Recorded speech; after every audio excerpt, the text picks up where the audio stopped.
ABC Listen. Podcasts, radio, news, music and more. This conversation includes content that may be sensitive for some listeners. When Linda Peake was growing up in England, she and her siblings would beg their mother, Margaret, to tell them stories. Not stories from fantasy books about fictional characters, but true tales from Margaret's own wartime childhood. Linda's mother had spent most of her formative years not in England, but on the island of Malta, a warm Mediterranean paradise between Sicily and North Africa, where her father had been posted by the British Army. It was for a time an idyllic existence for the family until the Second World War came to the Mediterranean. Malta was in this highly strategic position. It was a British stronghold, and Hitler wanted it badly. And so the island was put to siege, and it was bombed relentlessly for more than 2 years. There was constant terror, death, starvation. But somehow Linda's mother and her family survived the war on this island. As an adult, Linda moved to Australia. And when her mother died, she travelled back to the UK to organise the funeral and sort through her things. And that's when Linda found scraps of notes her mother had written about her war years that she'd intended to make into a book, but never did. So Linda, with all her mother's unvarnished stories still lodged in her memory, decided to finish it. The book is called Malta, A Childhood Under Siege. Hi, Linda. Hi. What was your mother, Margaret, like when you were growing up in England? She was a very positive person. We grew up in a house where the glass was always half full. And there was a lot of laughter, a lot of singing, performing. None of this came from my father's side. He was from a farming background, but he loved it and he would sit and tap his foot. So even though she'd gone through all that in the war, she wasn't a bitter person. It was a fun household. Was she quite open with these stories about the war that she remembered? Yes, and I think that probably helped her. Rather than bottling it up, we knew all the stories and we would ask for them again and again. And the scariest stories were the ones we liked best. I think children like to be scared, like with the Brothers Grimm and their fairy tales. So, yes, she was quite open and we'd say, well, tell us the one about when you visited the morgue and all the dead bodies that were in there, which is horrendous, but we asked for that story often. And the day when she was nearly killed by a bomb and other scary stories. Well, yeah, you think about some of the fairy tales you get as a kid. They're full of murder, the kind of willful destruction of children, Bluebeard, Hansel and Gretel. There's a lot of horror in those stories, but I think there are ways of helping children understand what can go on in the world, but in a safe place. Maybe your mother was doing that for you. I never thought of it that way, but perhaps she was. I mean, we certainly had an idyllic childhood compared to hers. My mother used to say, Hitler stole my childhood. And she spent hours and hours in air raid shelters on a daily basis. She said if she wasn't in the one in their garden, they were in the one over the road, or she was in the air raid shelter at school. So she was a bit claustrophobic, and it's not surprising when you go to Malta now and you see what these tunnels were like. My mother was a strong person. So my grandmother loved to tell everybody she had 5 children in less than 5 years. So they were all very close in age. She was the middle child. And when they got to Malta in January 1939, my mother was just 9 years old. And when they were living in the house in Floriana during the war, my grandfather could sleep at home because the barracks were quite close by. But when they moved over to St Andrew's Barracks, because the bombing was really bad, he would just come for the weekend and then go back to work on a Monday morning. And on Monday morning, as he left, he would always say to my mother, "You're in charge. I'm relying on you." And when I think about it, he didn't say that to his Irish wife, who was also a strong person but not good in a crisis situation. He didn't say it to his eldest son, who was 2 years older than my mother, or his second son. He said it to my mother, and that's a huge responsibility to put on a child's shoulders. I'm relying on you. So he knew there would be air raids every night. She was the one who had to get everyone down into the air raid shelter on time. So there was clearly strength in her. He'd seen that in her. And although you say she wasn't bitter after the war, do you think she was scarred by it nonetheless, psychologically? Yes, I mean, today we talk of PTSD. I didn't even hear the expression as a child. We hadn't invented it back then. Soldiers got shell-shocked, but civilians just got on with it. But yes, when I was quite small, and if there was a thunderstorm, my mother would start to shake, and she said it sounded like the bombing in Malta. And she used to take us into a little cupboard under the stairs and close the door, and we'd stay in there until the storm had finished. Then we moved to another house, and there were no stairs, so we didn't do that anymore. But I married an Australian diplomat, and our first married posting was to Tel Aviv, to Israel, many years ago. My mother came and visited, and a couple of fighter planes went over as we were chatting while my mother was there, and they break the sound barrier. They do it quite regularly, and my mother shot under the table, and we couldn't work it out, and she looked and said, I thought they were coming to get me. Did she ever tell you she was planning to write a book about her wartime experiences? Yes, several times. In fact, I found a piece of paper where she'd been working out what the title would be, and she wanted to thank her daughter Linda for encouraging her to write it and so on. Yeah, it was something she really wanted to do. But how did the family end up in Malta when your mum was a kid? So both my grandparents came from poor backgrounds. My grandfather was born in 1900 in the north of England in Hull. He was illegitimate, which was a big thing back then, so he didn't talk much about that era. He was too young to join up for the First World War, but when the war ended in 1919, he joined the Royal Engineers, went down to Gillingham in the south, and that's how he got into the Royal Engineers. My grandmother was born in Ireland, very poor family. They got married and had 5 children in less than 5 years. And then they had a posting to Hong Kong for 3 years. They came back to England, and they were in Darlington in the north of England, freezing cold, when they got news at Christmas that they were going to Malta. And my grandfather was given a little book about Malta, which said, it's a little gem in the Mediterranean, and sure enough, it was. So they left freezing cold Darlington and arrived in Paradise. It's like a Greek island. But Paradise in 1939 in what was the stronghold of the British Navy. Yes, and as you say, right in the middle. So Gibraltar on the west, Alexandria on the east, and Malta right in the middle. It was a little haven for the aircraft that were coming. They could stop there, refuel. They had hospitals, a deep harbour, a small naval presence, and they even had 3 planes which were nicknamed Faith, Hope and Charity. They were gladiator planes. But in fact, there were 6 planes, I've discovered, and they used to cannibalize them and take a bit off one and a bit off the other in order to keep 3 in the air. So they were not really well equipped to fight off the Germans and the Italians, who had hundreds of planes. How did your mum describe her impressions of Malta as a little girl arriving there at the age of, 9 years old or something, when she gets to Malta? What did she say it looked like and felt like? Well, having had 3 children of my own, and now I've got 6 grandchildren, if you ask children what they want to do for their summer holidays, a beach holiday, that's all they want, a bucket and a spade and some water. Children want to be on a beach, and so they got to Malta, and blue sky, sunny, and they could go swimming every day. You could pick figs off the trees. It was definitely a kid's paradise. And how about the capital, Valletta, that takes up a large chunk of the island? How lovely was that?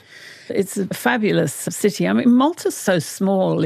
I've heard the main island compared to Greater London. That's how big it is, 27 kilometres by 14. So it's more like a city-state, like Singapore, isn't it? Yes, it's a lump of limestone.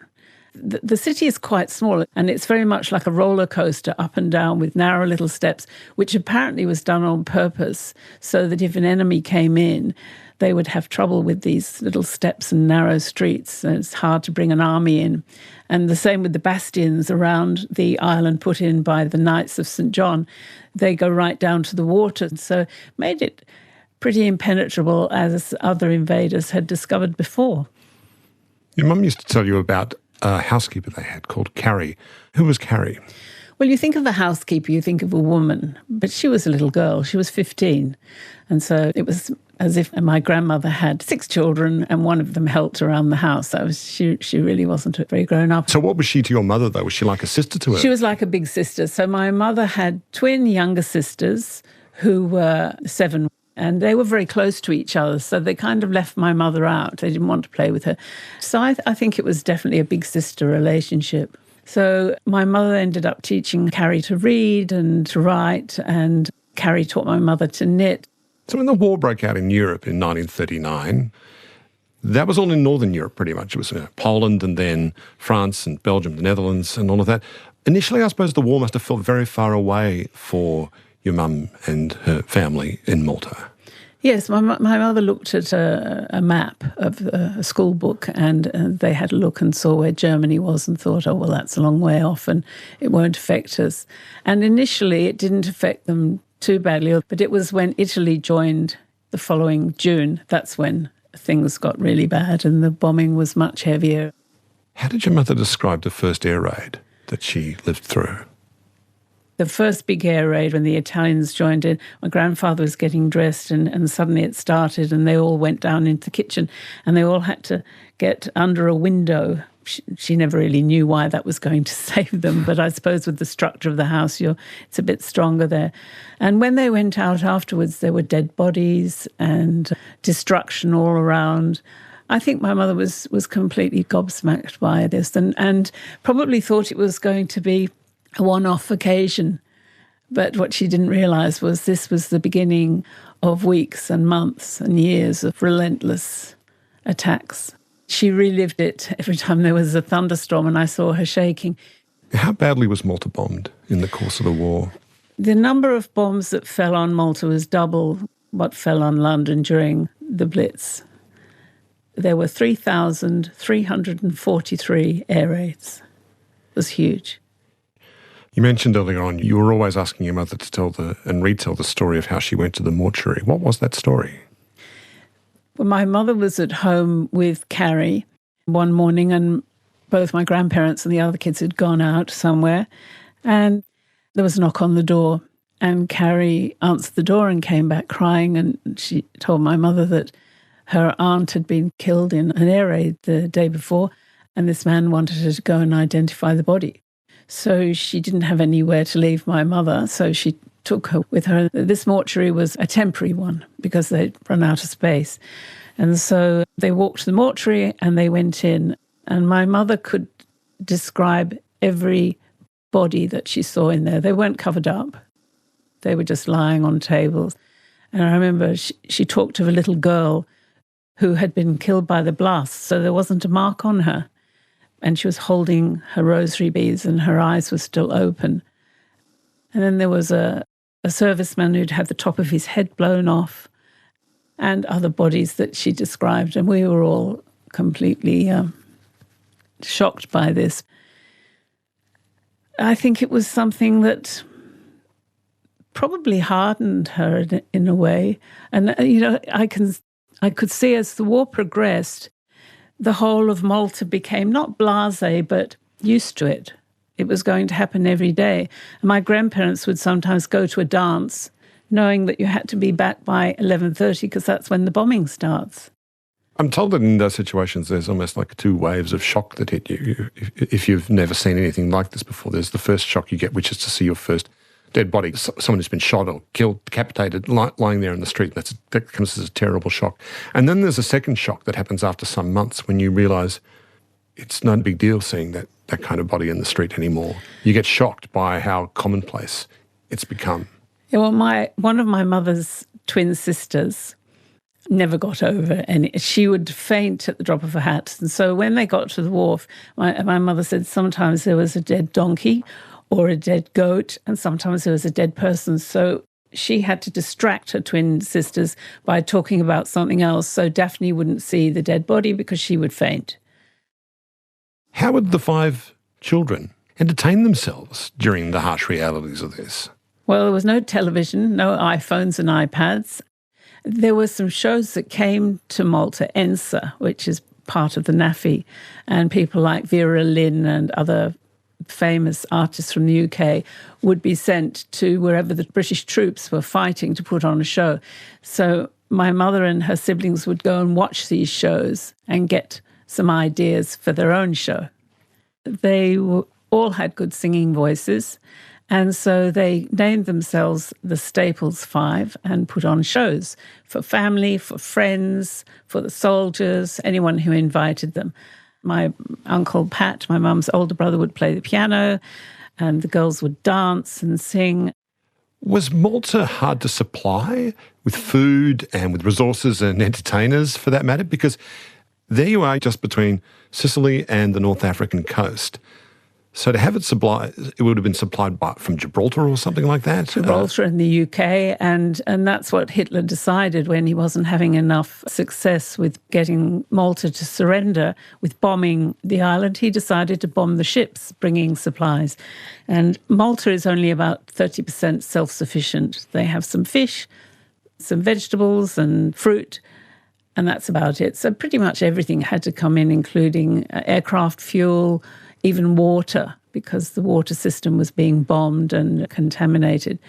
So the ships were coming in and they were mostly being sunk. And it was Hitler's plan to starve them out.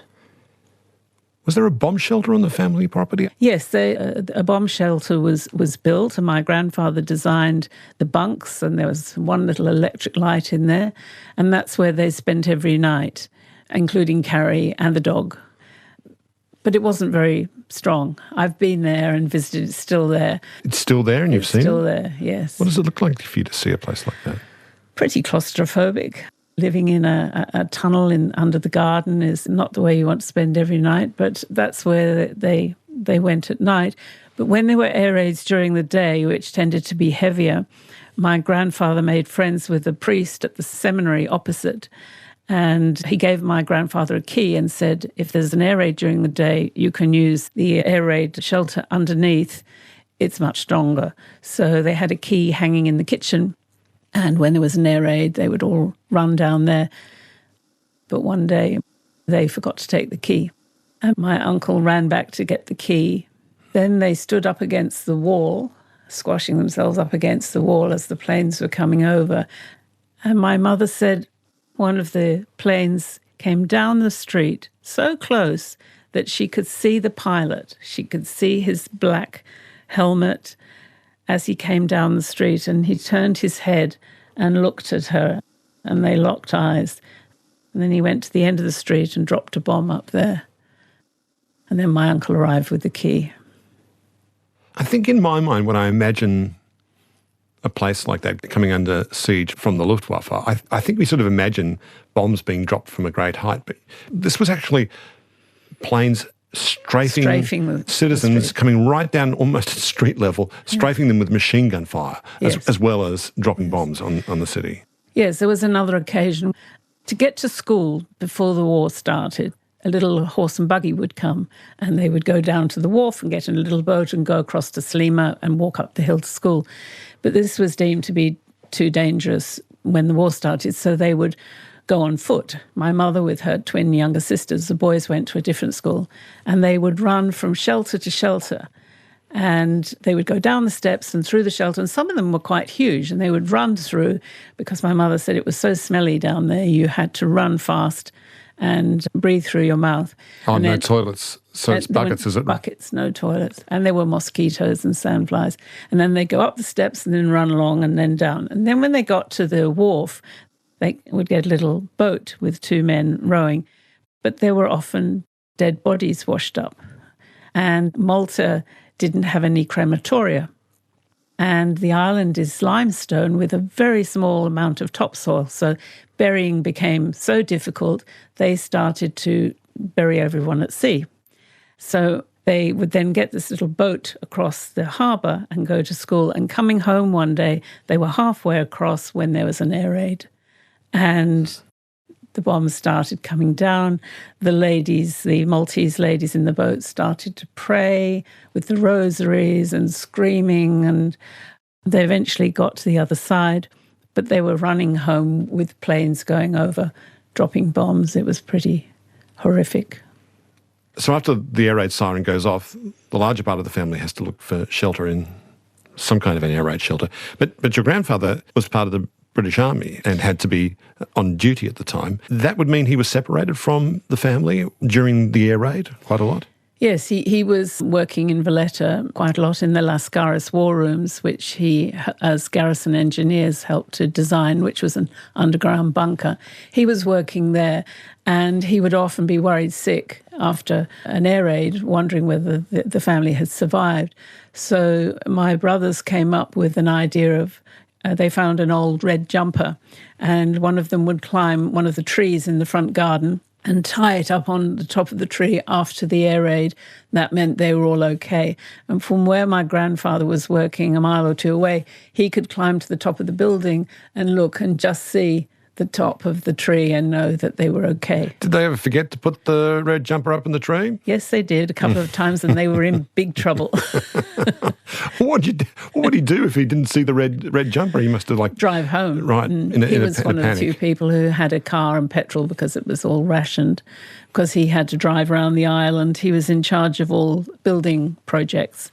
His job was to supervise the drawings, make sure they were on time, on budget and up to scratch, and so he had a vehicle.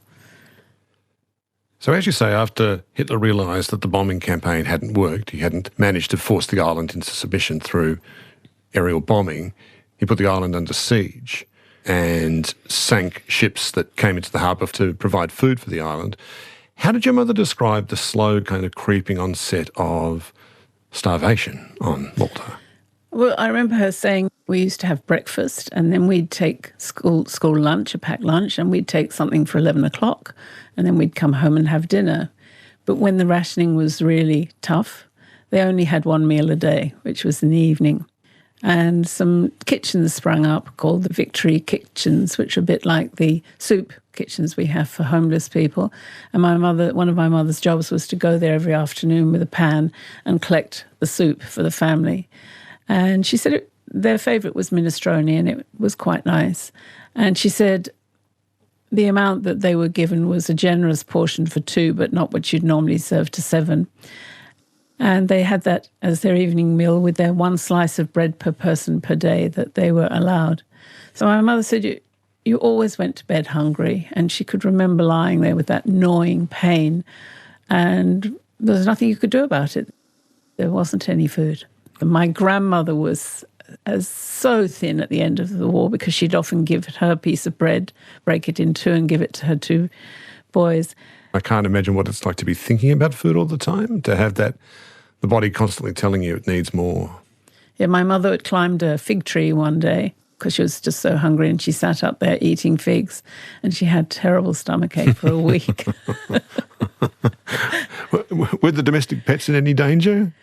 You might ask yourself, why on earth would you have pets if, you're all starving? But, it was a family. And as I say to people, when you're living in a war zone, you can't put your life on hold. Life goes on, babies are born, birthdays happen and so on.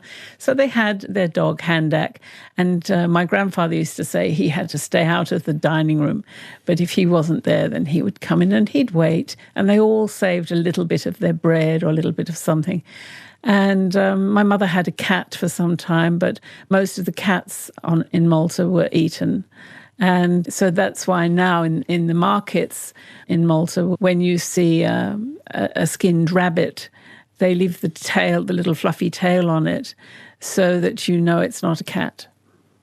And that started during the war, that tradition of leaving the rabbit's tail on, because rabbit is Malta's national dish. Tell me about the rabbit she brought home with her. Well, they had a campaign, I think it was for people to breed rabbits, fatten them up and eat them. But my mother saw that these free rabbits were being offered, and she was just a child, and so she wanted a pet rabbit and no intention of eating the rabbit. So she got the rabbit and brought it home and called it Flopsy, and it was quite tame, and she loved the rabbit. And then one day, they hadn't had meat for about a month, and they were sitting having their evening meal, which was quite a formal occasion. And my mother said it was delicious. It was some kind of meat, and there was some mashed potatoes. My grandfather had grown some potatoes, and she was eating it, and then she suddenly looked up, and her eldest brother, Pat, looked at her and said, "Did you give your rabbit any water today, Marg? It's quite hot today." And she said, "Oh, yes, I'll go and do that now." My grandmother said, "Finish your meal."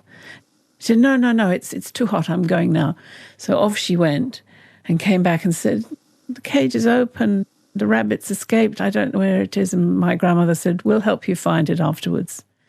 And my mother sat down, and as she put the next mouthful in, she looked across and her brother was doing a rabbit's nose, twitching and looking at the food. And then the other brother started to giggle, and the two of them thought this was hilarious. And she realised what they were eating. Could she go ahead and eat it anyway? No, she's never touched rabbit since.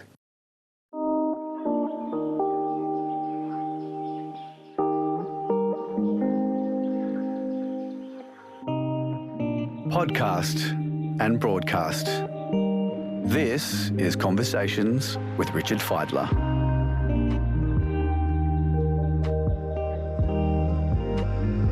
You can find more conversations on the ABC Listen app or go to abc.net.au/conversations.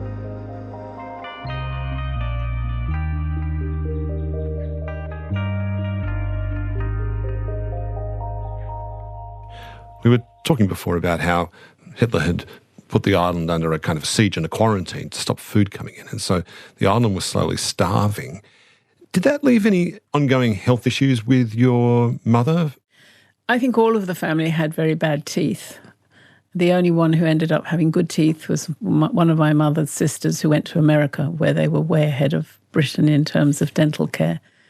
Yes, I mean, it makes me realise that I must come from strong stock to have survived all those years. There were no antibiotics, there were no vaccinations. Polio, there was a polio outbreak there, there was typhoid, all sorts of dreadful illnesses. And somehow the family survived, all 7 of them. How was your mother when she was telling you these stories? Was she emotional? Did she cry when she remembered these things? No, she wasn't emotional when telling those stories, but if she ever heard anyone speaking Maltese at Mass, because my mother was very devout Catholic, she would rush over to speak to them. So with starvation setting in on the island during the war, was there a point when your grandfather contemplated sending the family off the island to somehow try and get them on a boat to England or elsewhere, away from Malta? As the war progressed, lots of families did leave, and my grandmother had resisted. But then one day he came home and he said, listen, I really think you should go. There's a ship going next week with wives and children, and I think you should take the kids and go. And my grandmother didn't stop to think about it. She said no. She said, either we all go or we all stay. And if the Maltese can take it, so can we. And I often think about if my grandmother had made the decision to go, I wouldn't be here because that ship was sunk with the families. So it was the right decision. How did your mum discover there was a gun hidden in that house? It was in 1942, which was the year when things were really bad. It was hot, it was summer, there was no food, there was a hot wind from Africa blowing over everything. Everyone was irritable. And they'd made a date for the end of August that if they didn't get some food in, they would have to surrender. Anyway, my mother was helping Carrie to change the sheets, and Carrie asked her to go and get some pillowcases from the linen cupboard, and she went. She was standing on a little stool, and as she leant in, she found a gun. And she took it out. She was fascinated, gave it a good examination all over, and then she put it back where she'd found it and didn't say anything to Carrie. But when my Uncle Pat, her eldest brother, who was 2 years older, came home from school, she confronted him and said, I found a gun. And he said, yes, I know all about it. And she said, well, how come I don't know? My mother liked to be involved in everything. How come I don't know about it? And he said, look, just leave it where it is. It's a secret. And my mother said, well, I want to know. And he said, well, if there's an invasion or a surrender, Dad's going to use it to shoot us all because the alternative doesn't bear thinking about. And he said, don't touch it, it's loaded. And if Dad's not here, Mum has to do it. And if Mum's not here, I have to do it. And this is the plan. And just leave it where it is. My mother was shocked. I mean, they were a very loving family. This wasn't because my grandfather didn't love his family. He was a soldier, and he knew that soldiers often behave badly. And if there'd been an invasion, he didn't want to think what might happen to the children, especially the girls. Linda, that's making my head swim, and I'm not a member of your family. I can't imagine what effect it had on you and your siblings to hear your mum tell you that story. Yes, we sometimes cried thinking about it, but my mother didn't. I suppose she knew the story so well. Later that year, morale turned around in Malta with the advent of a military operation called Operation Pedestal. Yes. Tell me how that brought about the end of the siege of Malta. Well, I was looking at a few documents this week. There were several things that contributed to that turning point. One was the Spitfires arriving, and they were a good match for the German Messerschmitts and the Italian planes. So in March, I think 15 were sent, and then over the next 18 months, another 275. That was the first turning point, having a plane that was good enough. And then a New Zealander called Air Chief Marshal Keith Park was sent. He'd been very successful in the Blitz in London. He was sent to Malta in July that year. And he was knighted for his plan of attack. And the British were much better at radar. Everybody had radar. It had been invented before the Second World War, but the British were ahead. So they could tell if a plane was coming from 80 miles, whereas the Germans, it was only 50 miles or something like that. So they had 6 radar stations around the island of Malta, and they would send messages to the Lascaris war rooms, the underground bunker, and they would let Air Chief Marshal Park know. And he said, we're not going to wait like sitting ducks for the Germans to arrive. We're going to go and get them. So he had a plan of attack instead of defense, send the planes out, bomb them from above and whatever, break them up. And this was hugely successful. It's how Operation Pedestal managed to get in with 4 out of the 14 ships that had set sail instead of none, because of the success with the planes. And he, as I say, he was knighted for that. Did that open the supply lines to Malta again? Yes, because everything that was on these ships they needed there, and water and food and aircraft fuel and everything. I wonder what it felt like for them to realise they might live after all. Yes, it must. They were, when the Ohio, which was one of the 4 ships that made it, it was an American oil tanker which had been borrowed from the Americans, and it was full of oil. When it arrived, they pumped all the oil out, and then it broke in 2 and sunk in the harbour. But they got the oil out. And they also sent flour. They couldn't make any bread on the island. My mother said they'd started mixing mashed potato into the bread, and it was disgusting. But I guess if you're hungry, you'll eat anything. They sent flour, everything that was needed. And this was the turning point. I think the Germans got the message that Malta meant business. So then the air raids petered out? To a certain extent, yes. Yeah, they slowed right down. And there were crowds, as the Ohio came in, there were crowds of Maltese singing God Save the Queen and the Star-Spangled Banner for the Americans on the wharf as they arrived. How long had the siege of Malta lasted? About 2 years, yes. But, the war had started before that and the war went on afterwards, but that was the worst period. Yes, by that point, you have the North African campaign, and you have the Allies going back and forth with Rommel across North Africa. Then the Italian campaign coming up through the boot of Italy. Yeah. So that would have relieved tensions in Malta from then on. Well, the attack on Sicily, which is only about 50 miles north of Malta, so very close. That's why it made such a difference when the Italians joined in the war, because they could park all their planes in Sicily and so easily then bomb Malta. But the attack on Sicily and then on the Italian mainland was masterminded from the Lascaris war rooms in Malta. That's where it was all organised. Eisenhower was there, Churchill came, the King came everybody visited those war rooms. The very method of the King's coming to Malta was dramatic in the extreme. He came from North Africa on board the cruiser Aurora. She steamed slowly into Valletta harbour, its bomb-torn shores crowded with wildly excited people. The King's arrival by sea, within 60 miles of Sicily, with his enemy aerodromes and ports, heightened the delight of the islanders. So how much longer did the family stay in Malta after that? Until early 1945. So the war hadn't quite ended in Europe, but it was close. They had been there for 6 years, and my mother was 9 when she arrived and 15 when she left. So people didn't fly everywhere back then. It was commercial travel was very unusual. So they went in a ship, and there was some bombing as they sailed back, but they made it. What was life like for the family after Malta?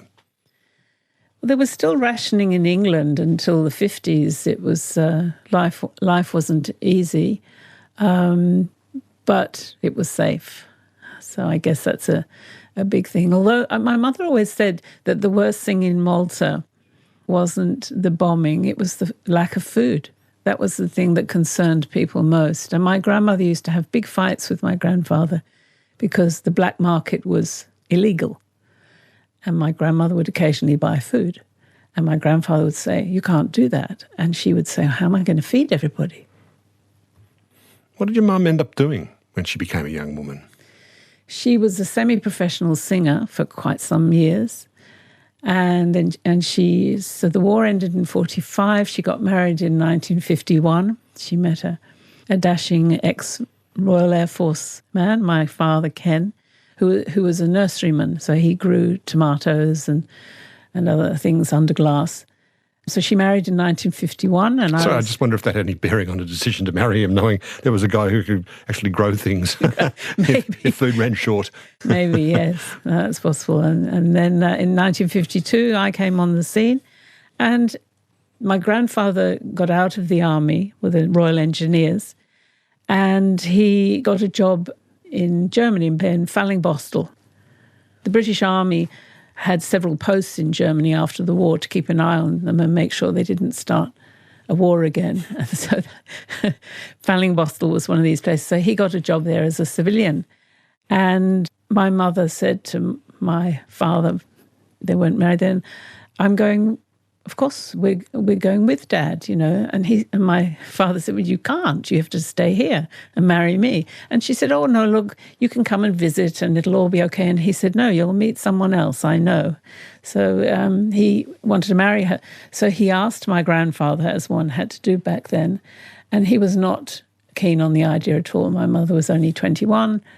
But my father promised, or he had to promise, that my mother would never have to work and she would always have help in the house. And I often think my mother would have enjoyed working. There were lots of things that she could have really had an enjoyable life doing. I think she was a bit bored. And that's why she organised the cabarets for the Rotarians. So tell me about her trip back to Malta, the first time she was able to go back there as an adult. The first time she went back to Malta, as she said, as the plane came over, it all came out and she was crying as she looked down. And my mother felt a little bit Maltese. Always, she'd left a part of herself there. The first time she went back, she said she was shocked by how much destruction was still to be fixed because it cost such a lot of money to repair everything. And what you could do with £100 before the war didn't go anywhere after the war because there was just so much that needed to be repaired. And Britain gave, I think it was 300 million or something to the cause. It was peanuts in the end because, so she was shocked by that, by the destruction, but very happy to see everyone. She still remembered all the places and they were still there. The house that they lived in is still there. It's now an office building.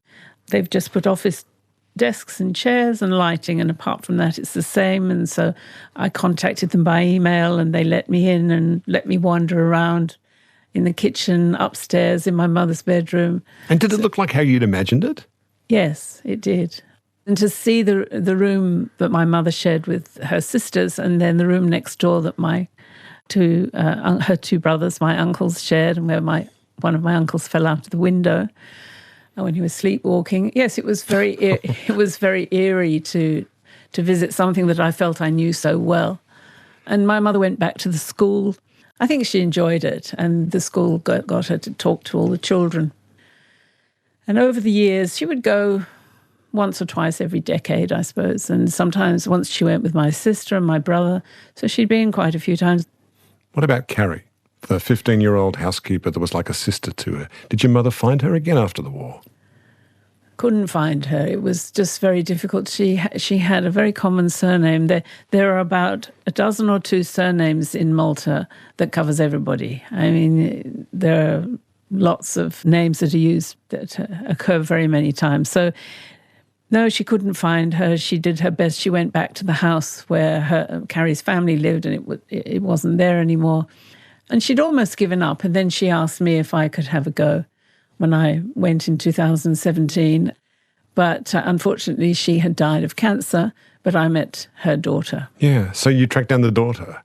Somebody helped me too. I told several people on the island who I was looking for. And the day before I was leaving, somebody rang and said, I think I've got the right family. And did the daughter know of your mother? Yes, she said, my mother never stopped talking about her English sister, Margaret. She called her sister. Was she able to tell you things about your mother you didn't know before? No, but she was able to tell me that Carrie had trained to become a teacher, and they were all very impressed by her knowledge of the classics. All the books that my mother had read in the shelter. Everyone used to settle in the shelter around my mother to listen to her reading, and she would read stories and Carrie would listen. And then she taught Carrie to read, and so she had quite a good knowledge of English literature, and her spelling and writing was good. So she was able to train to be a primary school teacher. So you grew up, went on to join the Foreign Service, lived all over the world, met an Australian diplomat, ended up raising your own family in Australia. Is that sense of living in a wider world something you might have got from your mother? Definitely. When I look at my mother's side of the family, we've got the Irish links from my grandmother, but all of the travelling, or as my Irish grandmother would say, gallivanting, comes from the Staples side of the family. Singing, entertaining, public speaking, all of that sort of thing. My father's family from the north of England, they didn't move very much. They're not into singing, dancing, entertaining. So, yes, definitely the travelling genes come from my mother's side. So you say she died in 2018. How were you told of her death? My sister rang me, and I didn't get there in time to see her. It happened very suddenly. And I think when you live in Australia and your family's on the other side of the world and you lose somebody close like that, you can't help thinking of all the time you didn't spend with them. Why didn't I go more often? Why didn't I have, when I would go and stay for a week, why didn't I stay for a month? But I had my own family. You know, I remember when I moved to Australia feeling quite homesick. I was 23 and I had left all my family in England, my parents, my siblings, my aunties, uncles, cousins and so on. And it's just me and my husband here. But now there are 14 of us because I have 3 children and they're all married. So that's the 6, and they each have 2 children, 6 grandchildren aged between 6 and 18. So our team is now 14, and in England there's just my sister and her small family. So the scales have tipped in the other direction. And tell me how you found these scraps that your mother had left behind on the book she was planning to write but never did. They were all over the place in the house, and some stories she'd written more than once. They were certainly not organised. What were they handwritten or typed out? Handwritten. And also I had airmail, aerogram letters that we used to write when I was first married, and I had a couple of cassette tapes where I recorded her talking about her experiences in Malta. So I had a whole mixture, and I came back and I decided to write, and then I procrastinated for about 5 years, because I think the hardest thing about writing a book is starting. And even during COVID, I didn't do it. And then on the 1st of January last year, I made one of those New Year's resolutions that we all make. I'm going to start this on the 1st of January and finish it. And I did. Do you think it was like something you felt you owed her? It was something it was a story that had to be written. I just felt so connected to the story.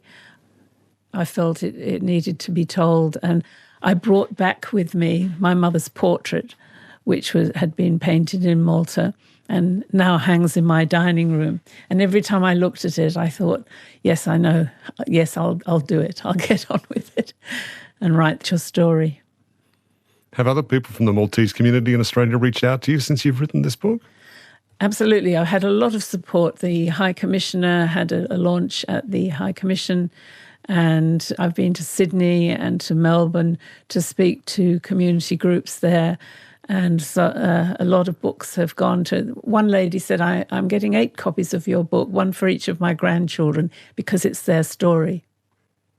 And now Valletta, the capital of Malta, has been rebuilt. It's I'm pretty sure it's a UNESCO World Heritage Site now, isn't it? And it looks like one of the most dreamlike, beautiful places in the whole wide world. That's why I was really shocked to hear how badly it had been bombed during the war. Yes, some of I guess it wasn't bombed as badly as it could have been. A lot of the bombs ended up in the sea, thank goodness. I was reading something the other day where they were talking to a German Luftwaffe guy, and he said, we never knew how they always knew we were coming. It's because the radar was so good and they would intercept them.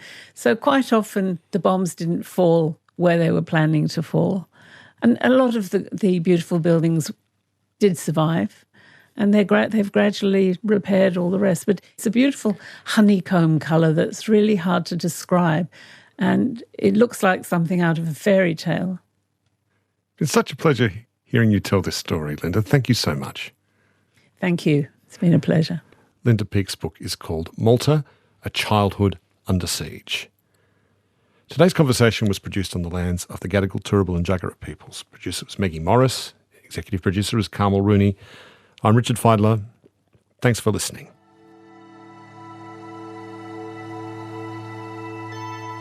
You've been listening to a podcast of Conversations with Richard Feidler. For more Conversations interviews, please go to the website abc.net.au/conversations.